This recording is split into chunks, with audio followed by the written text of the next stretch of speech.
Bismillahirrahmanirrahim. Assalamu alaikum. Welcome to the fourth lecture of Statistics and Probability Theory.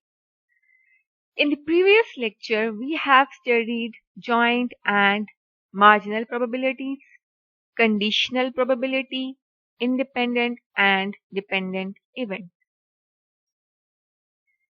Joint and marginal probabilities. In joint probability, we have studied that if we have two or more than two events occurring together, then we can find out their joint probability. In conditional probability, we have studied that if we have given some extra or additional information, so we can use that information to find out the probability of the occurring event. Independent and dependent events. Two events are said to be independent when they do not affect each other, when their occurrence do not affect each other. For example, if one event is occurring, it will not affect the other event. Dependent events, when they depend on each other, it means that occurrence of one event will affect the occurrence of the other event. Topic of this lecture is total law of probability. Total law of probability. Let A1, A2 and A3 be three mutually exclusive and exhaustive events, and let B denote some other event. Note: for B to occur, it has to be in conjunction with at least one of A1, A2 and A3, like mutually exclusive events. As we have studied that events are said to be mutually exclusive when they are disjoint events. For example, if A1, A2 and A3, we are talking about these three events. Let's say there are some events. When we take their intersection, that is A1 intersection A2 intersection A3, it should be empty set. Exhaustive events. Events are said to be exhaustive events when we take their union. When we combine them, we will get the sample space.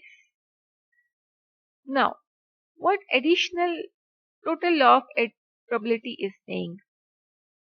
Let's say this one is the sample space, and A1, A2 and A3 are mutually exclusive and exhaustive events. Like you can see from here that they are non-overlapping sets. Whenever you take their intersection A1 intersection A2 intersection A3, it would be empty set. And whenever you take their union A1 union A2 union A3, it would be the sample space again. So the first condition that they should be mutually exclusive and exhaustive, it is occurring here. And let's say B is some other set occurring on the same sample space, this one. Now, whenever B will occur, it will come with the conjunction of any of the A's, A1, A2 or A3. Like whenever this B will occur, some part of A's will come. Now, what total law of probability theorem says? Total law of probability theorem is that if you want to find out the probability of B, what would be it? B will occur with A1, or it can occur with A2, or it can occur with A3. So we have three situations. This could be happen, or this could be happen, or this could be happen. So what we do, because it's or situation, that this or this or this, so what we do situation number 1 plus situation number 2 plus situation number 3. Now by applying the multiplicative law, how can we open this? As we discussed in the previous lectures, Probability of B intersection A1 would be probability of A1 into probability of B, given that A1 has already occurred. Similarly, this will be open probability of A2 into probability of B, given that A2 has already occurred. So what will be the probability of B? Summation, we can write it in the form of summation, like this is as they are adding. So I wrote here summation I represents this 1, 2 and 3. When I is equal to 1, it's mean A1. When I is equal to 2, it's mean A2. When I is equal to 3, it's mean A3. Now, what's happening? Probability of A1. So as it represents from I, so here will be I into probability of B given AI. So what will be the total law of probability? That if you want to find the probability of this event B as it is occurring in the conjunction of three mutually exclusive and exhaustive events A1, A2, A3, so how can you find? Like this. As this is explained for three events A1, A2 and A3, you can take it to as much events, let's say K, A1, A2, A3 till AK. Example. There are three boxes, each containing a different number of light bulbs.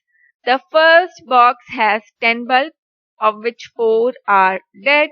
The second has 6 bulbs, of which 1 is dead. And the third box has 8 bulbs, of which 3 are dead. What is the probability of a dead bulb being selected when a bulb is chosen at random from one of the three boxes? Now, what's the situation here? What they are saying that here we have three boxes, right? And what's happening? That different number of light bulbs. The first box has 10 bulbs and 4 are dead. If 4 are dead, it means 6 are in working condition. Second box has 6 bulbs in which 1 is dead. If it has 6 bulbs and 1 is dead, so it means 5 are in working condition. And the third box has 8 balls of which 3 are dead. If 3 are dead, then how many are in working condition? 5. What is the probability? Now what you have to do, you have to find the probability of a dead bulb being selected when a bulb is chosen at random from one of the three boxes. Now what's happening here? We have three boxes. Box number 1, let's say we denote it B1.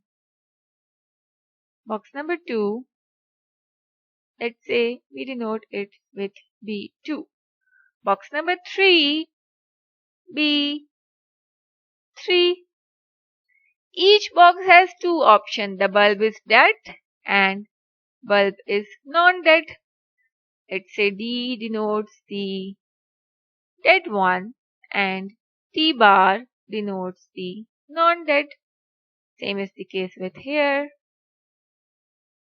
D denote the dead and D bar denote the non-dead.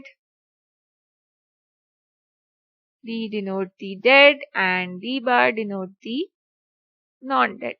Now, what's happening here, that we have three boxes. First, we have to select the box at random, and then we have to select the dead bulb from that particular box. You have three situations. Either this box will be selected, this box, or this box.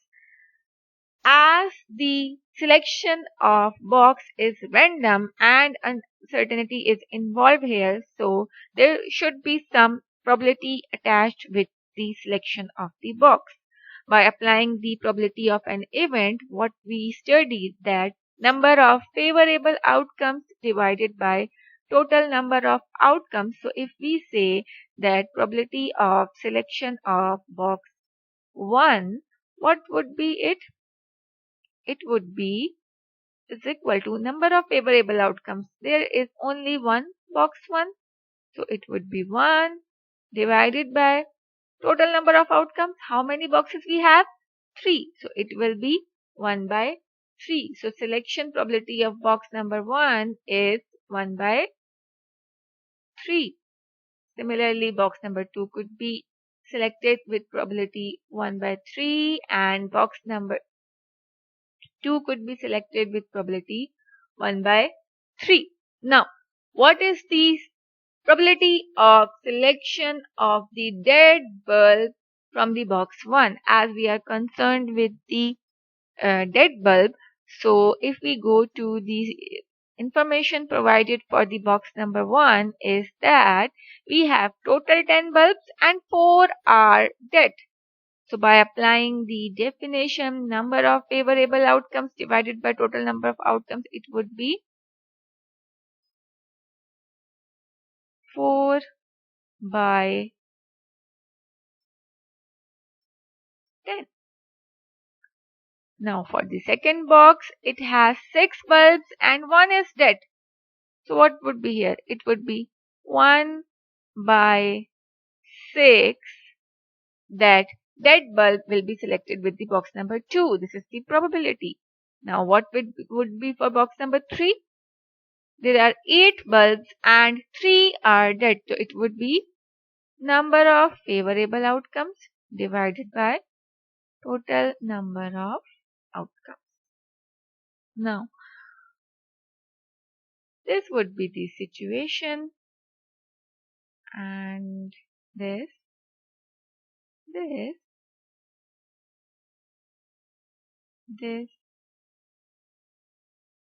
and this, and this. Now, what would be the probability of selection of the dead bulb? What you will do? You will do it like this, that first of all, you will select the box number 1 and the dead bulb will come from it. This could be the situation. Or you will select box number 2 and dead bulb will come. Or you will select box number 3 and dead bulb will come. Now, as applying the total law of probability, what would we get? It would be summation probability that box will be selected. No, it would be box would be selected. Yeah. Let's say I represent it with I, as I is equal to 1 means box number 1, I is equal to 2 means box number 2, I is equal to 3 means box number 3. It will be probability that dead bulb is coming, given that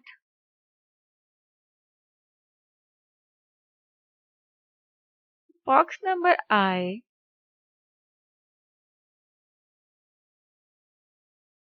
is selected. Now applying the total number law of probability that box number 1 is selected with probability 1 by 3, and what is the probability of selection of dead ball from box number 1 is 4 by 10, plus box number 2 is selected with probability 1 by 3, and what will be the probability of selection of dead ball from the box number 2 is 1 by 6. Or box number 3 is selecting with probability 1 by 3, and what will be the selection of the dead bulb from box number 3 is 3 by 8. So now with the total law of probability on simplifying this, you can find out the probability that the dead bulb is selected.